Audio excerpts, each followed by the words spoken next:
RPGs, that's a special kind of magic. My name is Matthew Kroll. And that sounds like a fun weekend. My name is Shahir Dowd. And this is the only podcast about movies, specifically the film Avatar, Fire, and Ash. Why are you saying it like that? Because I almost said Ash and Fire, and I messed. I was trying to cover my tracks. Okay. So we've got Avatar, the just plain old regular vanilla Avatar. Vanilla Avatar. Then we've got Water Avatar. Now we've got Fire Avatar.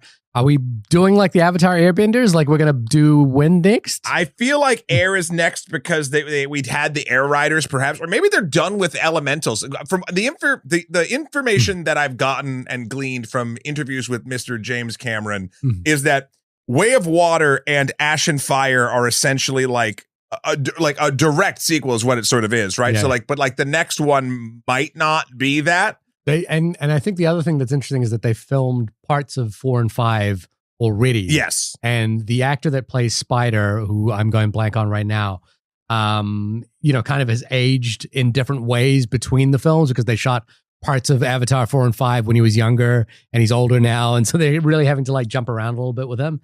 Anyway, we will talk about Mr. Cameron's adventures in Pandora, where they'll kill you just for the jujubes. Shortly, but I have an email. We've got an email that actually just came in just an hour ago, and this is from Muhammad. And I love this, the subject matter here, which is Semen Demon. Hope you guys are doing well. First of all, thank you for the warm wishes. If you are keeping track, Muhammad has recently had a baby. That's right. We are very, very happy for him. I haven't had much success watching movies lately. I completely forgot how much of vacuum time these newborns could be. And this might suggest that this is not the first of Muhammad's children. I don't know. We mystery wrapped in an enigma. Yeah, you could fill us in on that one, buddy. However, I did manage to finish one battle after another and am halfway through Guillermo del Toro's Frankenstein. Pause right there.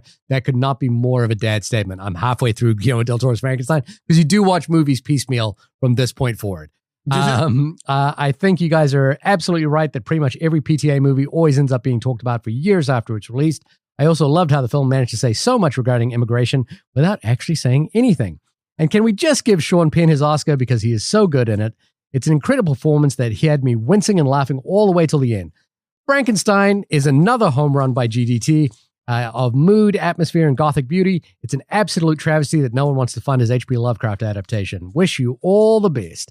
Muhammad, you're only halfway through Frankenstein, so maybe get to the end before you weigh in on that one. Nope, you're right. Yeah, you're right. And there is famously an H.P. Lovecraft adaptation. I think it's something to do with Cthulhu that Guillermo del Toro has been wanting to make forever and hasn't quite got his feet off the ground with that one. That would be good. I would like to see that. You'd like to see that? Well, you know who probably else would like to see that is James Cameron because he and Guillermo del Toro are very, very good friends. BFFs.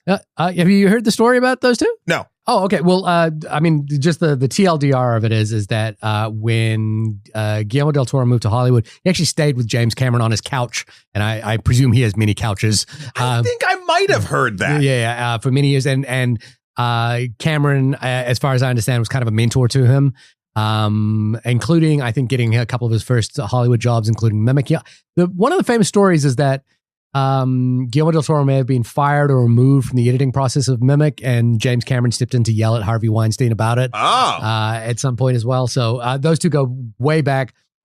Guillermo del Toro always talks about learning a lot from James Cameron in terms of how to direct action, what have you. There's actually a couple. It was interesting that we kind of mentioned that as well because there was one scene in Avatar: Fire and Ash that actually reminded me more of Guillermo del Toro than I thought it expected it to. But yeah, no, those two are BFFs and have go back a long ways, and inevitably would have crossed paths in New Zealand because Guillermo del Toro spent a number of years in New Zealand trying to put together his Hobbit sequel, which was eventually rejected by both the studio and Peter Jackson. And it's interesting that James Cameron was there, now lives in New Zealand. I find this all weird. I think I told this to you the other day.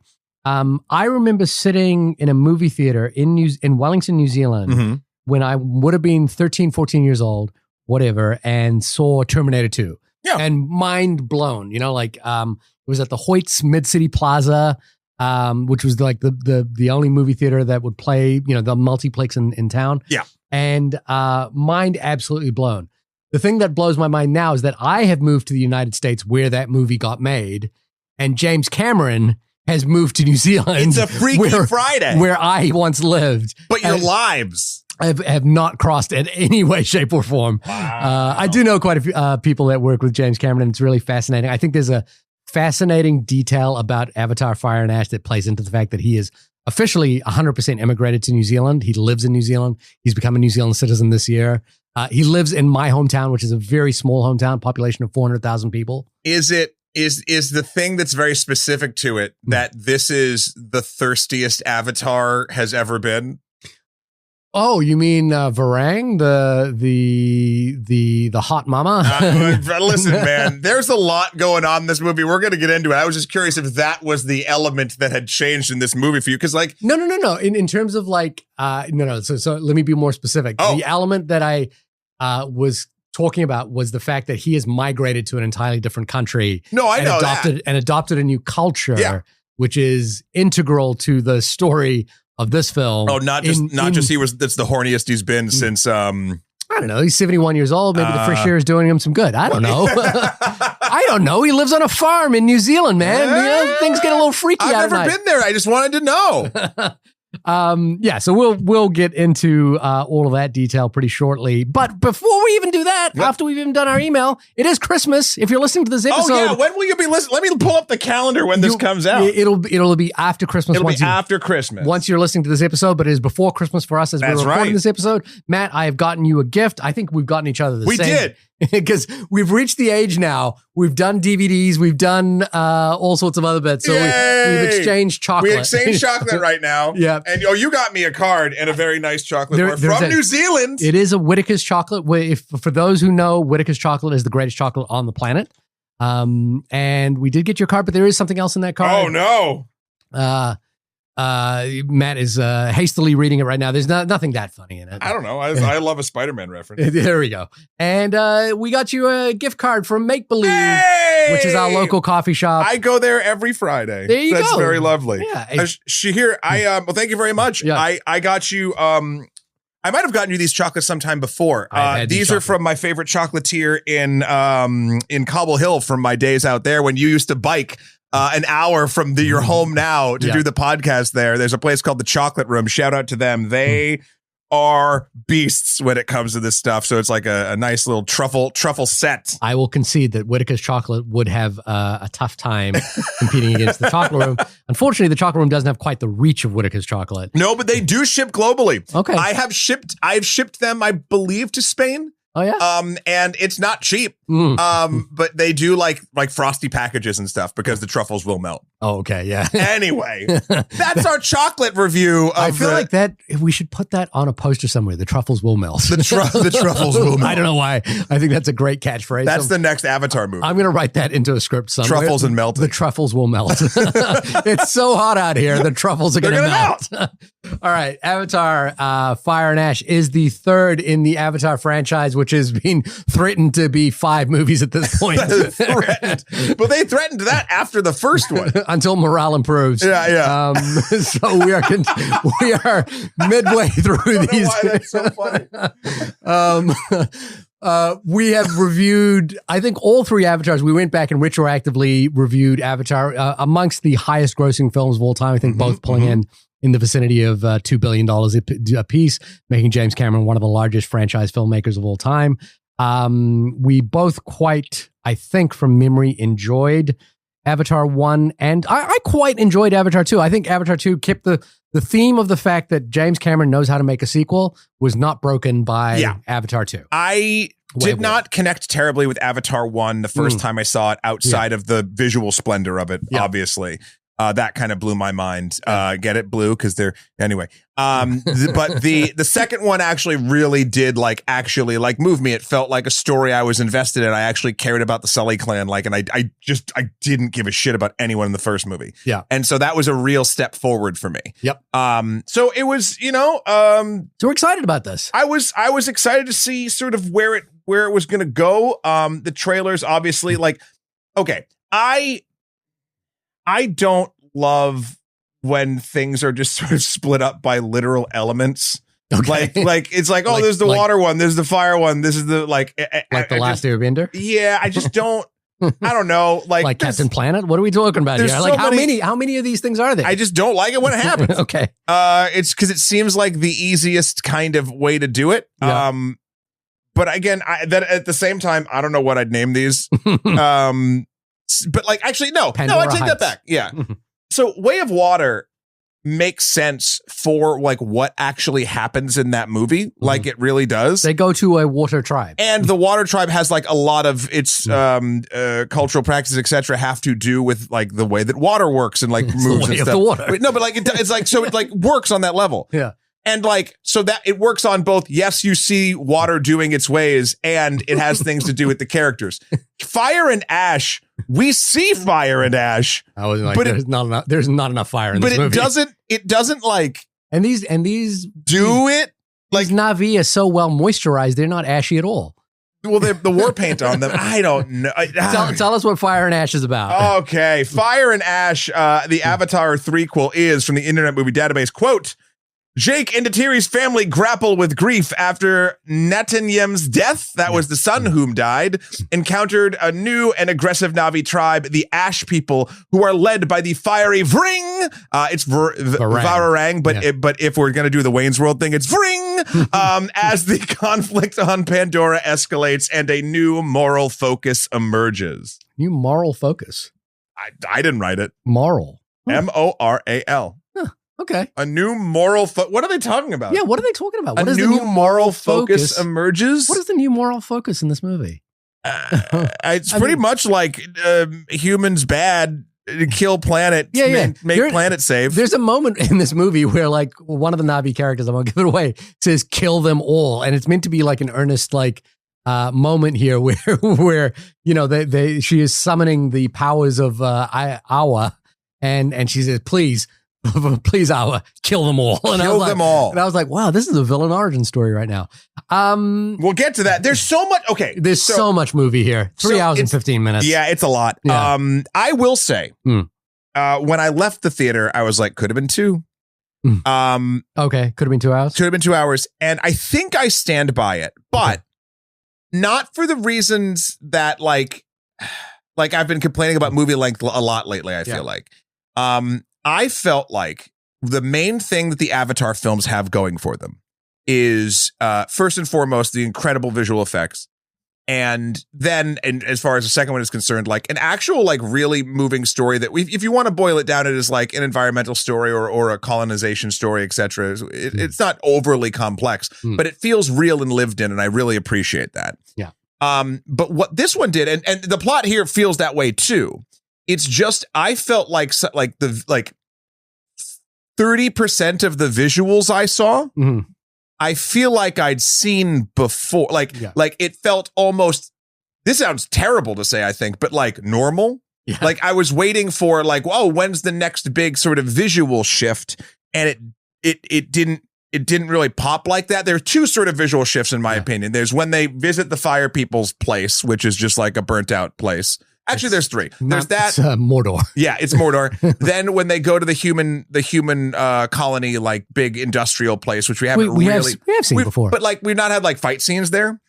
So like that was just a different palette, a different biome, if you will. Sure. And then the fight at the end of the movie, which is in the same place as the fight in the last movie. I have so many. There were moments when I got to the end and I was like, so one of the famous but then there's an electromagnetic storm. That was the difference in this one. Did you know anything about that electromagnetic storm? No, I thought it was from the plant, like the spirit plant that's under the water somehow. Sure. I have no idea. Or like it erupted. That happens when the calves come, or the calves come for it. Like that's why they go there.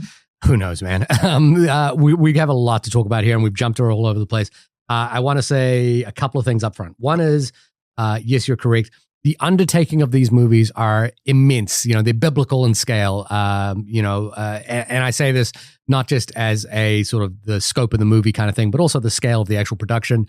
Approximately 3,000 people work on these movies in New Zealand. It is an entire industry unto itself for a few years. Whenever it's there, they're actually in a little bit of a vacuum right now, based on waiting for the success or failure of this movie. Not the failure, but whether this will kind of continue the franchise or not. And that puts a lot of people at at risk, and there is downsizing involved when this film is not in production, and it's a significant drain on the New Zealand economy when this movie is not in production because it occupies so much space there. Second is, James Cameron, as I mentioned, has sort of made New Zealand his home, has immigrated there. He's officially a New Zealand citizen now. So, the embracing of New Zealand culture in this film is so important, to the extent that when I watch these films, and I don't know how you feel about it, but like I watch these and go, these are New Zealand movies.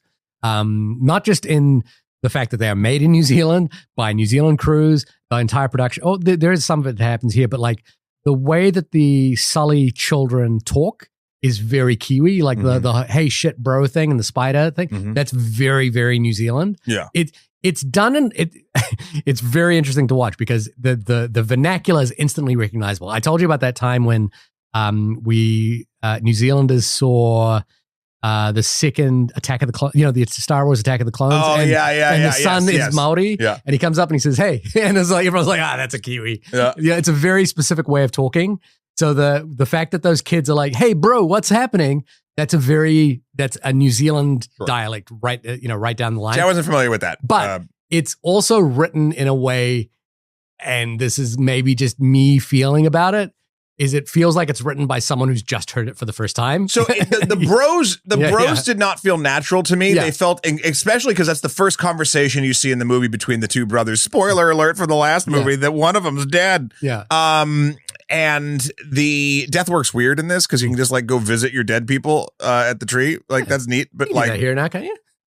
You can't have actual two-way conversations with them. You can't go hey, AI is really making leaps and bounds. You fuck.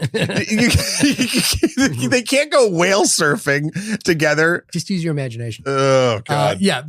So I actually watch these as New Zealand films, which is really interesting to say. So immediately I as a New Zealander have to take want to. You must. It is an imperative. I want to embrace the fact that this is part of, culture, heritage. It's really important for us. In terms of the bro thing, watch Taika Waititi's Hunt for the Wilder People or Boy. Oh, yeah. That felt that. Actually, I'm yes-anding you. Yeah. That felt, I clocked the usage of it but that felt natural. Of course. This felt like someone who had heard it. Not for the first time, but like is recently like integrated into people talking like that is like, ooh, that's neat. Yeah, exactly. That is what it feels like to me as well. And then we've talked about James Cameron on this podcast several times. James Cameron is like one of these clear nexus points between you and I interests. Like we both, feel that, Terminator 2 in particular is a, seminal, important film for both of us and in the history of cinema as we know and understand it. Aliens. I'm not a big fan of True Lies, but we've talked about that as well. Yeah. Have we done True Lies on the podcast? We have not done True Lies. We should do True Lies on the podcast. It'd be interesting to revisit. Because I know you don't like it, and I fucking love it. I think there's parts that don't not hold up. There's parts that like don't play well in 2025 or 6, whenever you're listening to this. But I think it's an exquisite action movie. Yeah. And so James Cameron's an important figure. Absolute. The tantamount.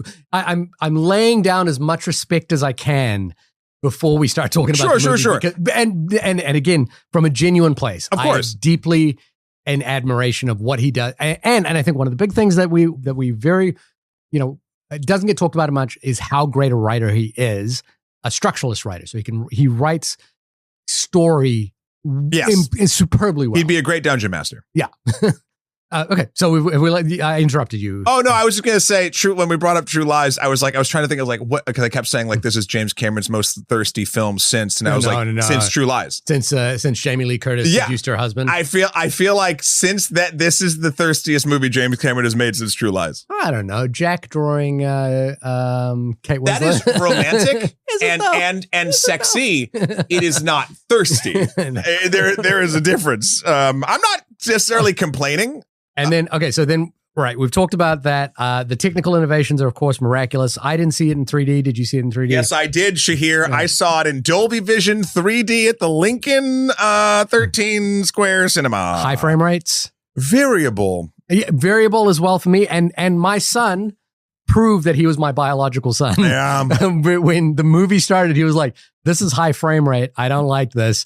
It looks like a video game. Yes. Let's talk about that. That's the first thing he said. Because, so I love video games. I know you and your son like video games. Yeah, we play video games. But this is so interesting because when I sat down and watched that first scene with the bros and the surfing, I was like, I sort of in my head, I was like, fucking James Cameron. I was like, and I had the same thing. I was like, this, and in a yuck voice, I was like, this looks like a cutscene in a video game. Yeah. But I love cutscenes in video games. And I think what's interesting is, I think when I go to the movies, I so don't want that. It's like, I want nothing to do with it. I watched to find some quotes today. Yeah. I watched some clips that they've posted of the movie on YouTube in 29.97, 24, or 24 or whatever. Yeah, so sorry. And then like I think 4K, right? So, but on my monitor, like it's not as any director has ever intended. But you know what it looked like? Better. A movie. Awesome. It looked like a movie. It looked awesome. Yeah. And I was like, this is bad. Now look. When scenes click in that frame rate, and I think darker scenes with like firefights and things like that, I think it can actually like feel really nice, but they're so few and far between in this movie.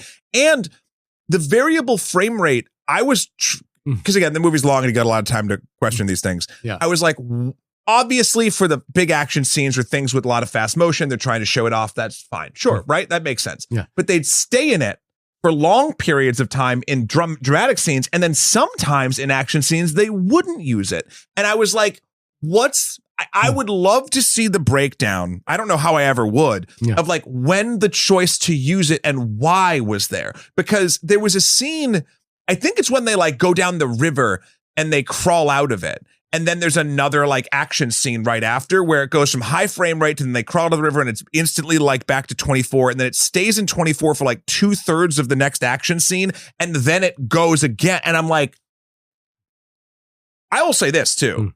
If you're going to do high frame rate, do it do the whole movie in it.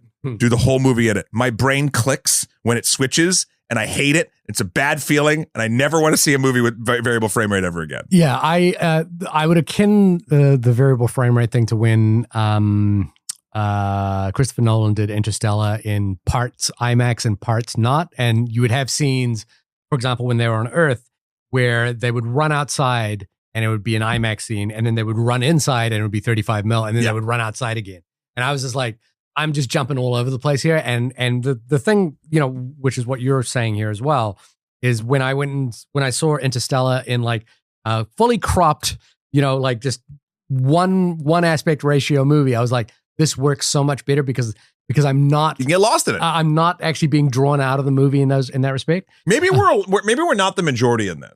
I look, my 10-year-old son thought that, and the thing also in respect to what you're saying as well is that there were certain scenes that, in particular, the build up to the firefight scene inside the human compound would jump back and forth between high frame rate and non-frame rate, and like sometimes I was like, I think they're doing this because there are camera flashes in the background and they want to like make sure you don't get that rolling shutter effect, although you wouldn't get that in a movie, especially with a virtual camera like this one. And then, but they would be like cut to a wide that was in high frame rate, then cut to a mid that wasn't, and then they'd cut to a wide that wasn't as well. And I was like, it's like when you see how the sausage is being made, and you're like, I get it. Wait, what the fuck? Like, and without fail, every time I would watch it and go, this looks so much better without the high frame rate. Yeah, in every respect, I was like, I also get it for like, I understand for 3D how it is air quotes better. Yeah. But like, because you watched it in 3D. I watched it in 3D. I didn't watch it in 3D. And you know what? The 3D sure was fine. Yeah. Like it didn't do shit. Like I don't want shit popping out at me. I don't want that. So that sort of trend has obviously died down a lot since 3D was introduced in theaters. But like, I don't know. Like you don't need this. It didn't really immerse me any more than it would have in a beautiful, like that screen that I saw it on is my favorite movie theater in the world. Yeah. Like I think that is one of the pinnacles of like watching a movie is row K on that balcony. Yeah. And I was so mad. Well, and just for the listeners who haven't caught up with it, maybe we're the nerds about this, but James Cameron has really pushed for this idea of high frame rate. So typically a movie is shot in 24 frames per second and played back at 24 frames per second, unless you're doing slow motion or speed up.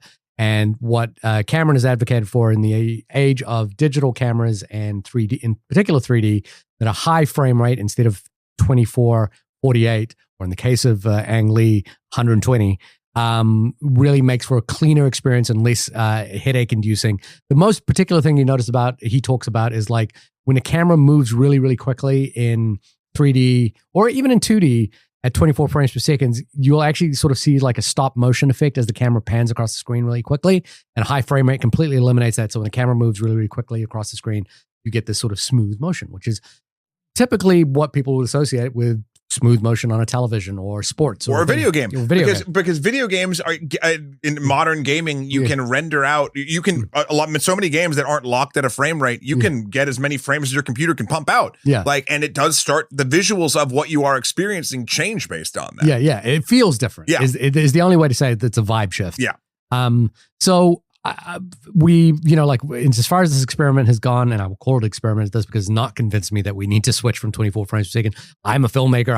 I'm in no way advocating to shoot anything in 48 frames per second for this reason. Yeah, I'm trying to... And I'm not a filmmaker of note either. Yeah. I'm trying to think of like, is there... I mean, Peter Jackson tried 48 with the Hobbit movies. Yeah, Ang Lee did 120 4K with the Gemini Man. Yeah. He is working, by the way, Ang Lee, on a Bruce Lee adaptation, a movie about Bruce Lee's life, and he is advocating for a high frame rate. Oh, Bruce Lee or Muhammad Ali, one of those two. They're very different people. They could fight together. But what I was going to say, like... And he's advocating for that frame rate because he says that you would see their movements more clearly. I also want to... I feel like we're being very get off our lawn right now. Yeah. I want to say, like, I also don't mind that the swings are being taken. Sure. I would love for people to keep experimenting in different ways that visual medium can be introduced and how we can experience it with our very limited range of vision that human beings have. Bring back smell-o-vision, I say. Sure. But like, and the good news is we can watch these movies, maybe not right when they come out, but eventually as not the director intended and like actually kind of get lost in them if they are worthy of that. Right. But you get lost in the story. You never get, to me, the visual is a one-time experience. Sure. No, but I'm saying like so you get lost in the story, but I think when the visuals flippity-floppity or do weird things, it knocks you off that story ride. Yeah. Whereas when it's just the normal thing that we've been trained our entire lives to watch in a certain style, then it lets you wash over much easier. I'm curious but I love that your son noticed this because it was the first, literally during that scene, he was like, this looks like a video game. And I really wish the movie did not open with that. Yeah. Because I think where the movie started getting me back was when there was the conversation between Neytiri and Jake about and you could sort of see the different way that they're grieving in a way. And I like that scene. I was like, oh shit, I remember this CGI thing is actually really excellent at displaying emotions of these characters. And I felt like that was a scene that just felt real to me. The thing about, she says a line where he's like doing the thing that I feel like I do in relationships and arguments, where I like try to logic my way through a thing. And and oftentimes that's not like the answer. And she has a line that's like, she's basically like stops him from continuing on with the line of questioning or answers that he's giving. Because she's like, this is all I have. You need to back the fuck off. I'm paraphrasing. And I really like was like, oh yeah, like it's not just like video game schmear nonsense. Like, good, okay, I'm here again. And that buckled me back in for the remaining 2 hours and 40 minutes. So the movie is extremely long, and you can tell right away the fact that neither of us have actually said anything much to the positive about this movie at this point.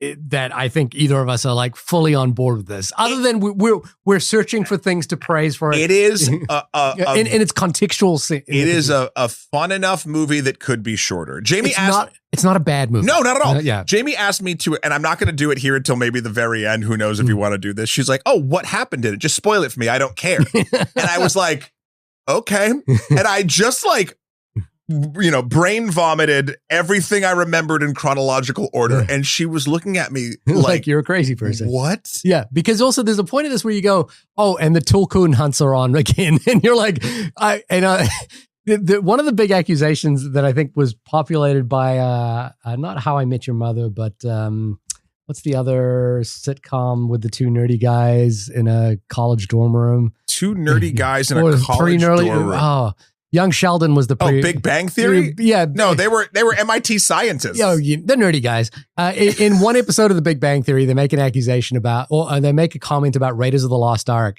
where they say Indiana Jones is not directly involved in any of the main moving plot points of that movie. Yeah. Like he just happens to be there when they happen. But regardless of whether he was there, they would have happened anyway. I think sure. And there are like think pieces about this and yada yada all over the internet. But there's a moment in this movie where I was sitting there going, nothing that has happened in this movie up until this point actually affects where the main showdown of this movie takes place or why it takes place. Sure. There's like, and I'll say that because like at some point, okay, so we're in spoilers here, obviously. At some point, the character who famously lost his hand. Oh, he's back. The Ahab. The Australian Ahab comes back and he's like, oh, we're going to go back on a hunt. And eventually that hunt will become the final showdown set piece of the movie. And I was like, that character has not been involved in anything that has been going on in this movie through this whole story and just happens to prop in. And then Jermaine pops in. He's like, I feel bad. And then he decides to But it's like the movie kind of happens on two parallel paths. But the second parallel path, the path that you're talking about, was the path of the first fucking movie. It was the path of the first movie.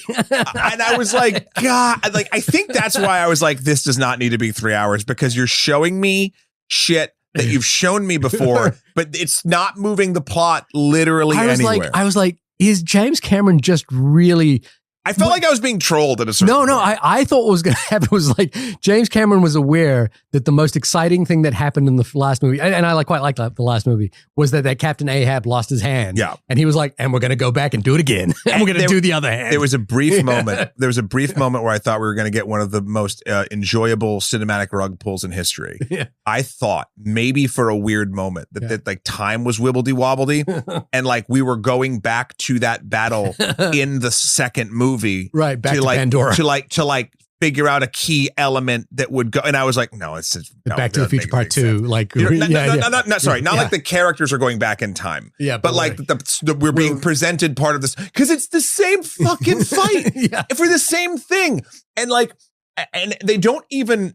It's so funny because you can tell they just don't care because they don't say that. Well, no, they don't care about the plot of the whales anymore. Like they show the goo in a hunt once, but like they don't even name the goo anymore, and you don't even know what the goo of this. I know, but at least in the last movies they like named it and talked about it, and it was a plot point. Here they just showed it to us again. I didn't understand I did say earlier, and I do stand by this, that James Cameron is a superb writer and a superb structuralist writer as well. And this movie has no less than 5 credited screenwriters. But I feel as though you can tell. But I was like, I don't know what's happening here. And in terms of like, I don't know why we're doing this. It feels like at this point in the story, they had no reason for large scale war against Jake Sully. Right. Like it's hunting him down is like Quaritch, his sort of like modus operandi, but he's also kind of on the outs with the military too. And here's some story parts I liked. He has essentially like a little mini power coup when he brings Jake Sully in because they're like, no, you can't do this. Does it go anywhere? No. Does it go anywhere? There was a lot of things in this movie where I was like, ooh. And then I was like, oh, we're just going to fight with the whales again? Yeah, exactly. There's a moment where you go, oh, we're fighting with the whales again? What are we doing here? Yeah. Also, the fire people get much less dangerous on the water. Varang, is it Varang? Varang, played by Una Chaplin, the granddaughter of Charlie Chaplin, by the way. Yeah. She, starts out as the big bad of this world. Or even, I have not seen the trailers.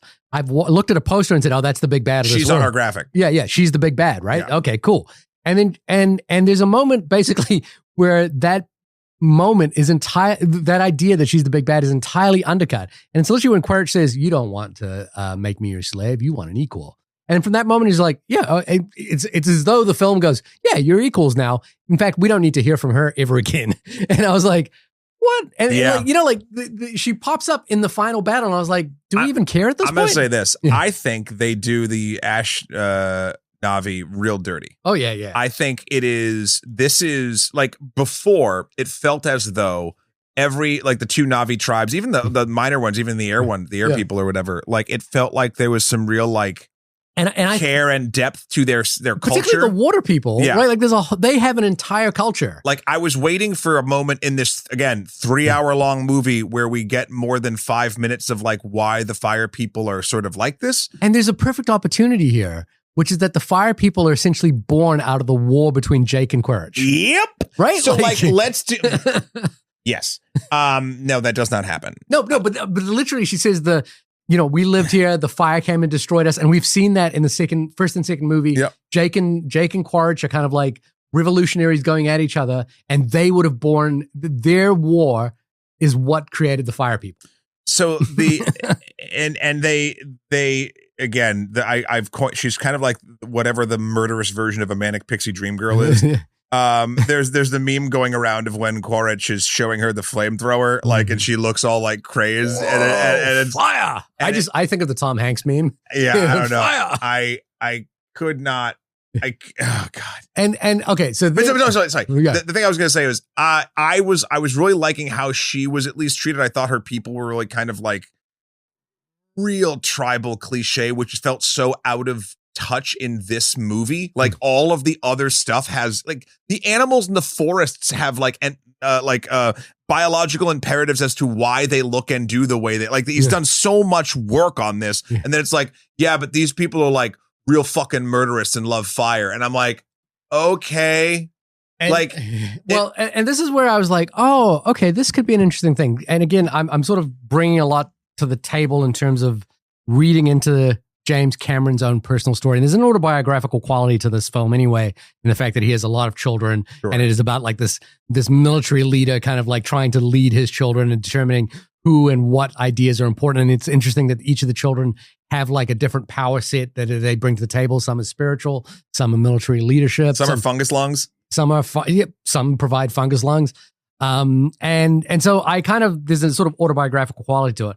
And then the thing that I thought was interesting is that in the midst of the story of a people that are not only being colonized, being decimated in much the way the Native American was decimated by the British Empire and Europeans in general. I thought, okay, that's a fascinating storyline we're doing here. But then in the middle of that, also we've also got two characters who are essentially cosplaying as Na'vi in the middle of this as well. And I was like, well, that's an interesting dynamic here because the great, Tuluk Maktung, I think is his name, is also a pink skin. Yep. And Quaritch, who's also fighting with him, is also the memory of a pink skin. Yeah, Quaritch they're both kind of interesting, right? Because one, I think this is the dichotomy, and I'd have to rewatch all the movies to get it, and I'm not going to do that. The essentially, so Jake, his actual spirit, from what I understand, is now in the Na'vi body. So it's not a naturally born Na'vi body, but it is, or maybe the Wild Mother or whatever gives it to him. I have no fucking memory of it. Yeah. But Quaritch is interesting because it's just a clone with downloaded memories. And what I like is especially, like, again, these are interesting concepts where like Spider and him's conversations are always like, you're like not my dad though. Like you're just like, you're the memory. You're the memory of my dad in this weird pilot body. And in the third one, you've got Spider, who is like a pink skin, and I'm using the vernacular that they use in the film, but I think it's kind of funny. Although, if I hear Sigourney Weaver say "monkey boy" one more time, I will vomit. Spider is a human child who was not able to go back. His mother was killed in one of the first battles in the first movie. Although I think that only happens in the comic book. You don't see it. We don't see it. Nope. And Spider in this movie is gifted the power of his lungs being able to function on Pandora through the magic of Sigourney Weaver's. And again, Sigourney Weaver's character is the Kiri. Kiri is also a Jesus birth because she has no biological father. Am I correct? Yes. And Awa has granted the spirit of Sigourney Weaver into that body. And so that is another like. Wait, is that? Hold on. Yes. Yeah. God, I don't remember. You can email us at oldmoviepodcast@gmail.com with all of the information. I'm sorry, we're not totally down on the exact false scientific facts. Yeah. So she is. She is the Sigourney Weaver was a human character who died in the first film, and for some reason in the first film, this is one of the things I didn't actually like about the first film, was that a tribal leader dies in that first film, and the tribe is like, oh well, what are we gonna do? And then Sigourney Weaver's character, a person who's out of this world, dies, and the tribe's like, oh my god, we must save her, and they use Hour's magic to give her life through a kind of Jesus birth. And so I was like, oh, there are all these characters kind of like inhabiting the skin of Na'vi and slowly metamorphosizing into Na'vi. And at the heart of it, I thought, okay, there's an interesting idea here that you've got these ash people who are actually indigenous Na'vi whose lives have been destroyed by it. And on top of that, Quaritch is granting them the weapons of the colonizer, which they will then use to decimate other people. And it's like, oh, this is a really fascinating story. But it's like there are several layers of like who is playing whom within this world. And the only reason I think that there's an interesting quality to that is that James Cameron again has migrated to New Zealand. He has taken the oath of citizenship of New Zealand. He is by all purposes a New Zealander now. So like the thing we were talking about with the saying shit, bro, what are we doing, bro? Kind of thing, which is a New Zealand thing. It does feel like somebody else is wearing that skin. Yeah. And I wondered if the film was gonna do something with that. Did it grapple with it at all? It doesn't. Yeah. But grappled with the fact that there are multiple layers of internal conflict within all of these characters, because ultimately Neytiri and the Varang are the two indigenous Na'vi in this whole story, and they are sidelined. Yeah. There was even a part of me that was like, oh, I think this is going to be interesting in a sort of Aliens way, where two mothers are going to battle it out, for the sake of both their child and Vring isn't a mother though, right? No, she's not. No, you're right. Yeah, she's not a mother, but two women would essentially battle it out, and that doesn't happen either. They fight, but you're 100% correct. It was like we get to the end of this movie, and it's just like, well, that happened. This stuff happened here. While we're talking about it, I think I just figured out, because remember I was like, oh, they're having trouble figuring out like how to make a bigger narrative around Jake Sully. All they had to do was the spider narrative. Because that would be something, because a human being able to breathe on Pandora and them losing that human would be big enough to send in the entire military to get. Like the company would do that. You don't even need the fucking whalers. Like you don't need the whalers. You don't. It could have just been the military being like, we need to get this fucking kid, and you can have this super interesting moment with Quaritch because he like wants to do that too, but also like wants to kill Jake, but also it's his son. Like and they kind of touch on that, but we spend so much fucking time with like, these whales don't kill people. Wait, but what if one of the sons says that they should? Oh fuck, we're gonna kill people now.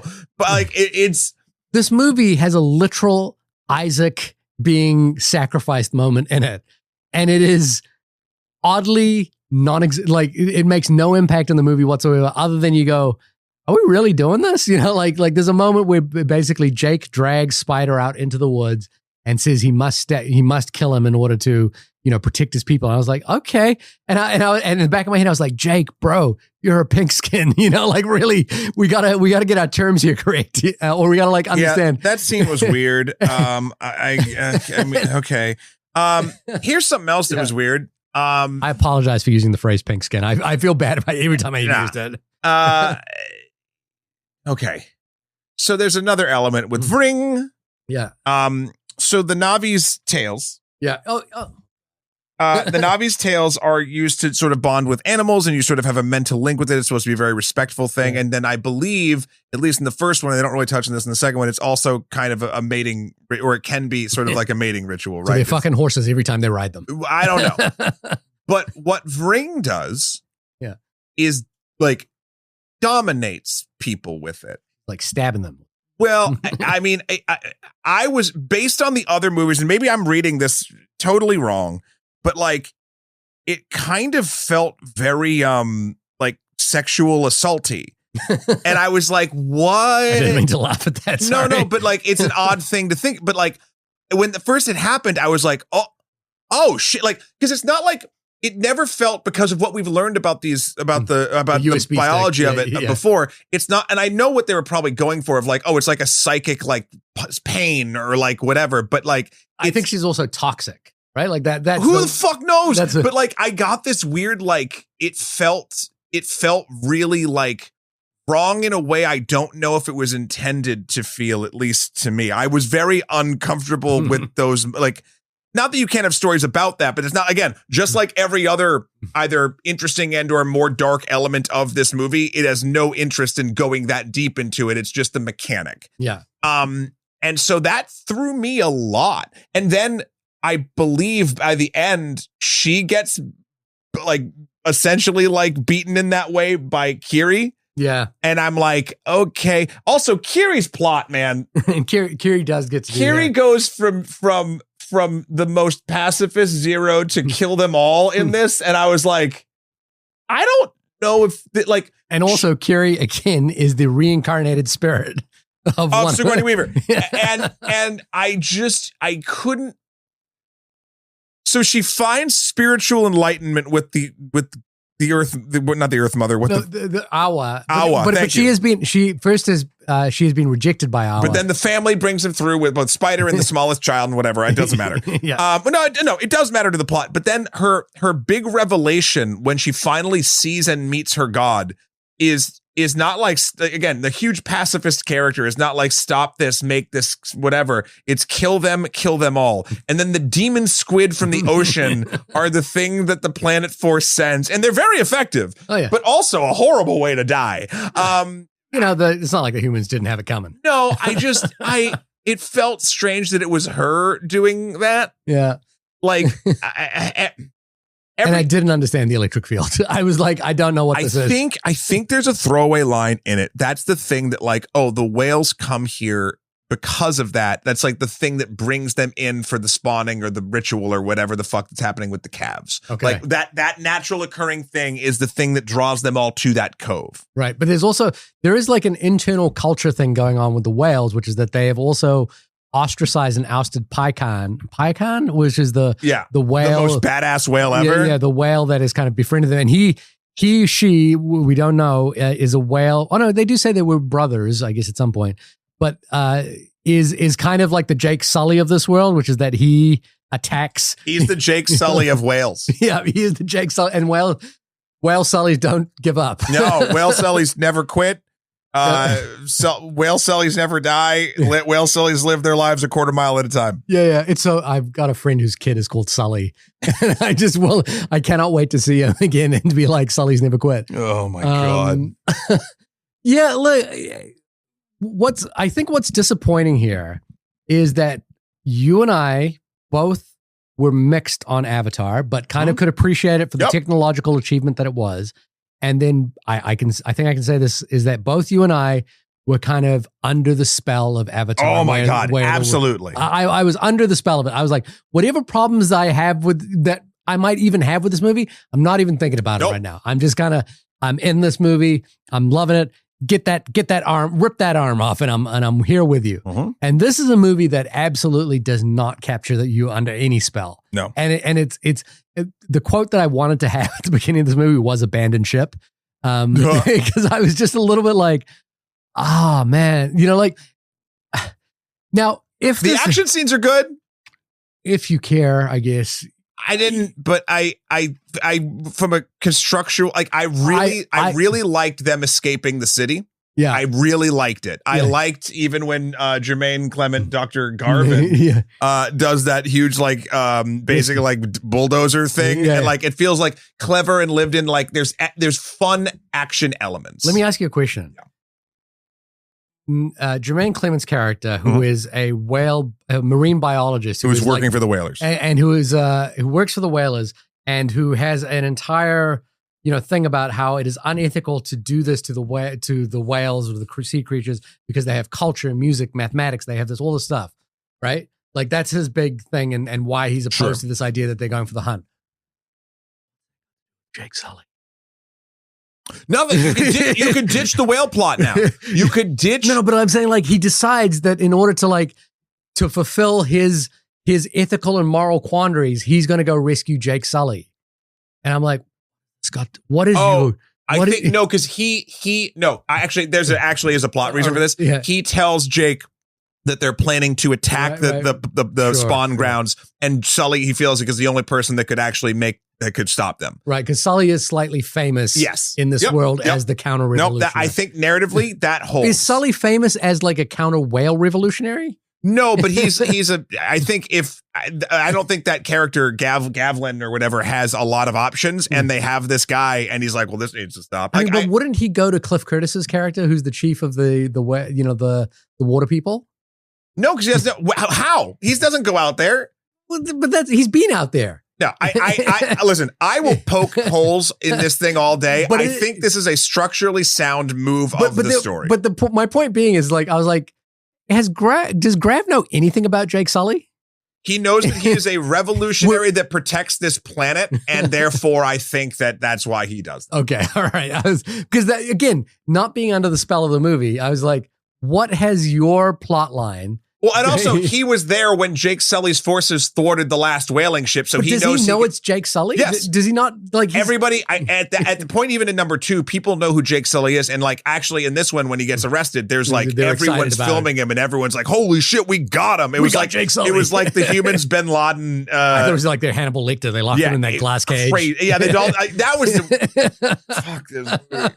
And they found, oh my God, they found a jumpsuit for him his size, which I just think is hilarious. At one point, Quirch comes in and hands Spider a burger. And I was almost on the floor laughing at that point. I was just like, they have cheeseburgers up here. That's great. It was wrapped like it was a McDonald's burger. Yeah, just in case. Ba-da-ba-ba-ba. I was like, who's farming the cows up here? Like, what is whale meat? And all of that is nonsense to say that I was not under the spell of this movie. Which sucks because they had me. Like they had me in the last one. Yeah. All this one had to do was not show me a third of the last movie, and I would have been on board. And I was more than anyone ready to come into this movie going, this is why you don't fuck with Big Jim. I was like this. I like, that's how much I'll go to town for like Big Jim. I was like, look, don't ever second guess Big Jim. I think he's feeling it too, because in a lot of his interviews lately, he's been like, I have other stuff I want to do. He's like, the entire time, other than his marine biology stuff and all that jazz, going to the moon. He has not really shown public interest in other films, and the entirety of this press tour has been like, oh, I'm looking forward to like working on some other things. Yeah, like, and I'm wondering if the magic is kind of wearing off a little for him. Look, I don't know. I have no idea. Yeah. And again, I want to share the utmost respect I have for that man, because like, we talked about this music video that I did years ago. Yeah.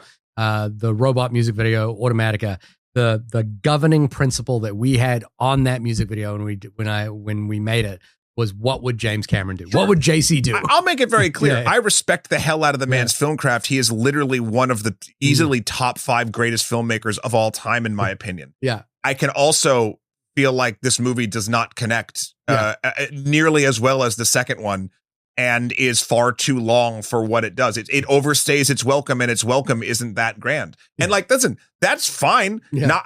There's nothing. If he wants some, I'll go. I'll see the next one. I'll see the next one. I will pay for the next one.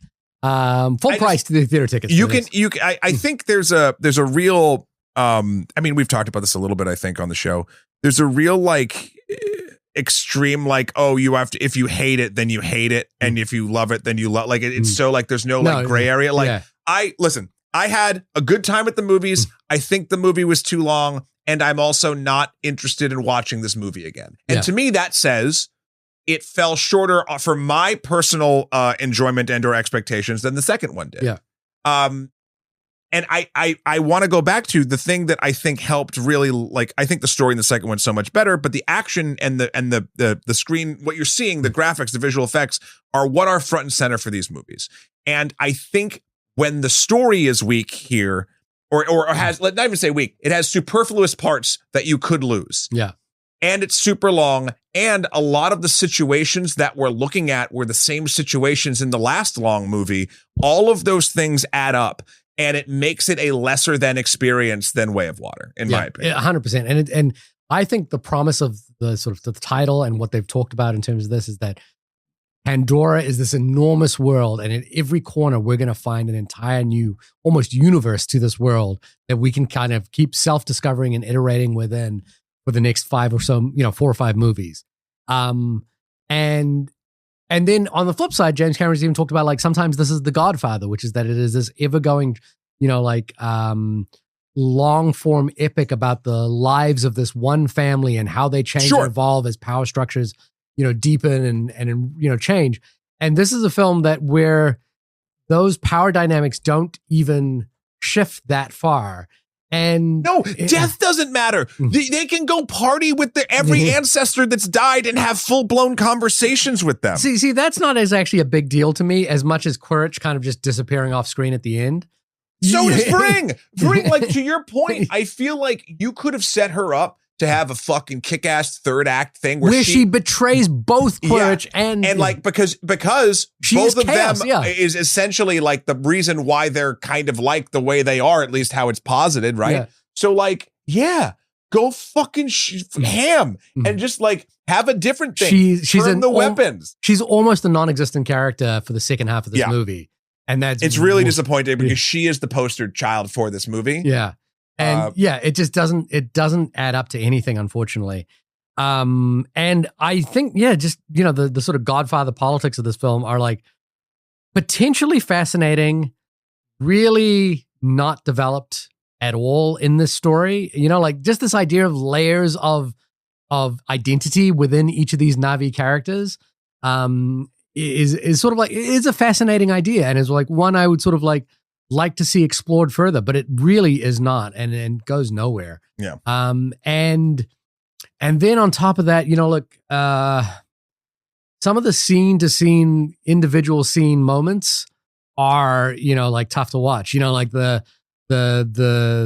Jake putting Spider to the Isaac test of like his faith of sacrificing him it doesn't really, work. The whole plot, like with Neytiri, like it's well within Neytiri's character, I think. Neytiri should have been that. Yeah. But I get why they didn't have Neytiri do it, because that has to be the turning point when she runs up, but you could have come to that situation in 1,000 different story appropriate ways. Yeah, and that felt like. Yeah, the Isaac test is just such it doesn't. That's a real old school non-working thing in a story that otherwise I feel like it feels very modern, and I don't it's not even simplicity. It's not even that. It's just I think the writing of that scene in particular, and a lot of scenes are like, ooh, this is like we need a few drafts of this, or we need some more time on this. And really also like Spider's just like cool with it after a minute. Yeah, Spider is like a tricky one because it is. Look, I think he's a fine young actor, and he's grown up through these movies, but he's I don't think it's the actor's problem. No, and I think because I'm thinking about Harry Potter, for example, and I'm thinking about those kids as they grew. The movies kind of grew with the kids as well. Yeah. And I don't think the movie is growing with Spider as an actor in this movie. The other thing, a smarter reviewer said this as well, which is that who's the first brother, the one that was left behind? Oh, the one that dies? Yeah, the Cain in the last one. The Cain to the other Abel. Oh yes. What the hell was his name? I don't remember. Like the beginning of this film is really about him and his like grief and heritage, about like who his people are and like building back the bow and what have you. But he generally kind of sits the third act of the movie out, and Spider becomes like a key factor in the third act of the movie. Another monkey boy takes the story of the Na'vi away. Yeah, exactly.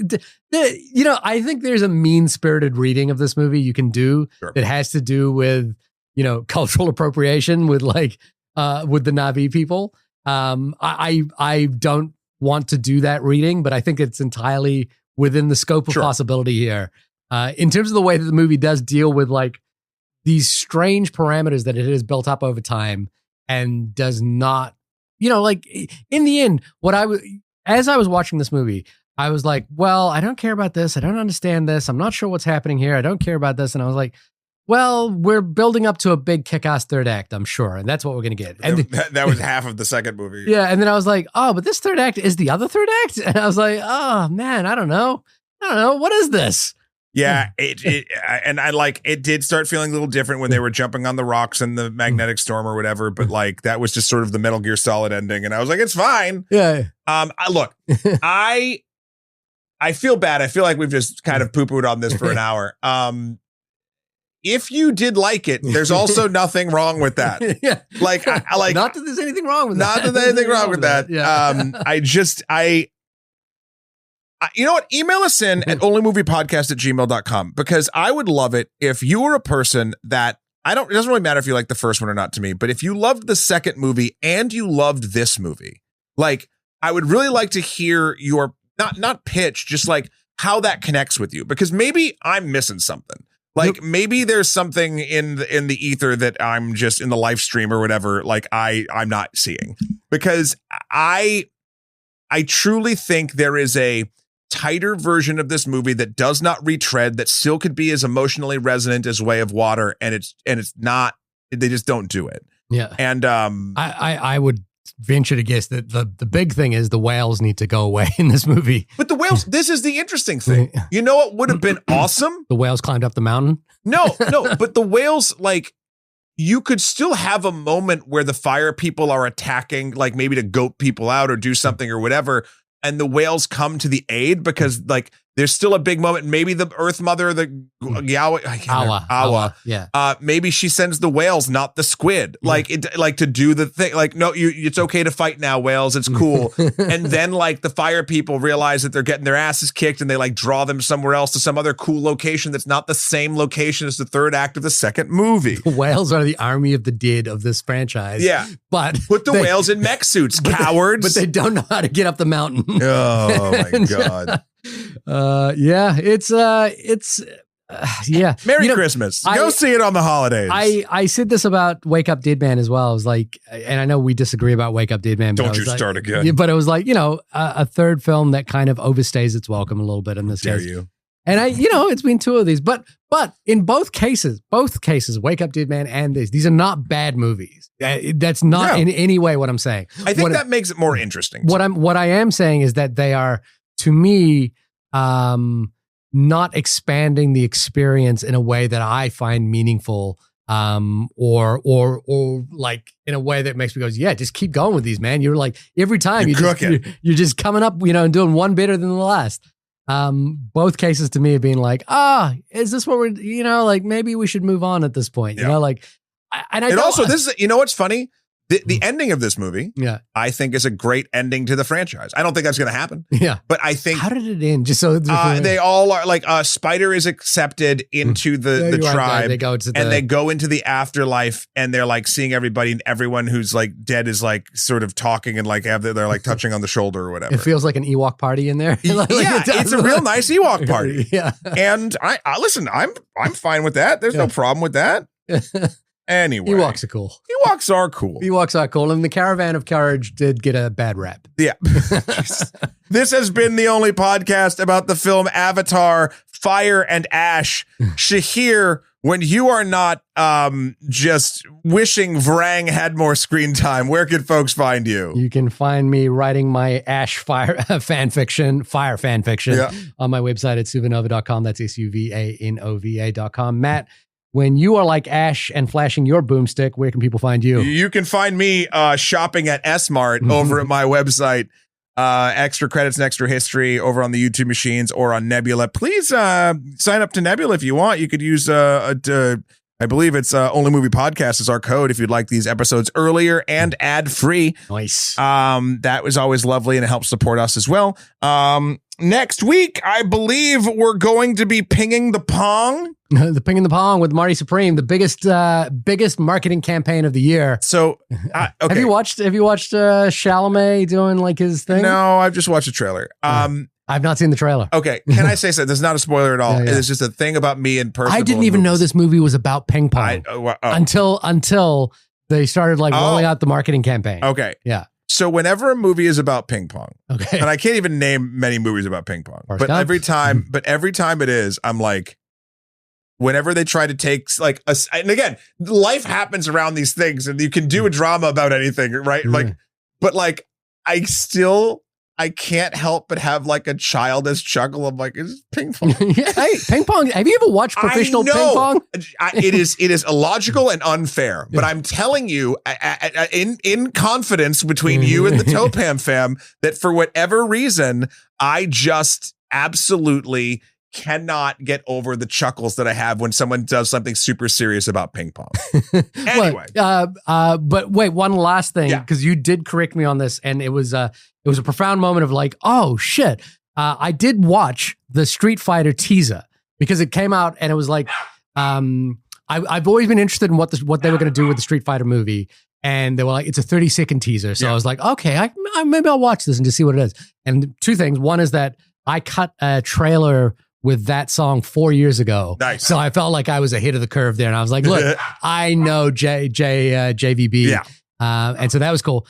But the second thing that you pointed out to me that the reason I was so hyped for Street Fighter was the fact that I thought it was the Talk to Me brothers, the Raka Raka guys. I was all like, and if you please, you must do this. You must go watch Raka Raka videos, RACKA on YouTube, and watch the fight sequences that they put together in their movies. It's like watching early Peter Jackson, and like the idea that they were doing Street Fighter was just like, oh my God, I can't wait for this, you know? Yeah. And then you pointed out to me that is not the case. Now I like, I don't know who the director's name is, but I like, he did a film with Eric Andre, a sort of a fly on the wall film, kind of like a Borat thing years ago, whose name I can't remember. It was very good. Yeah.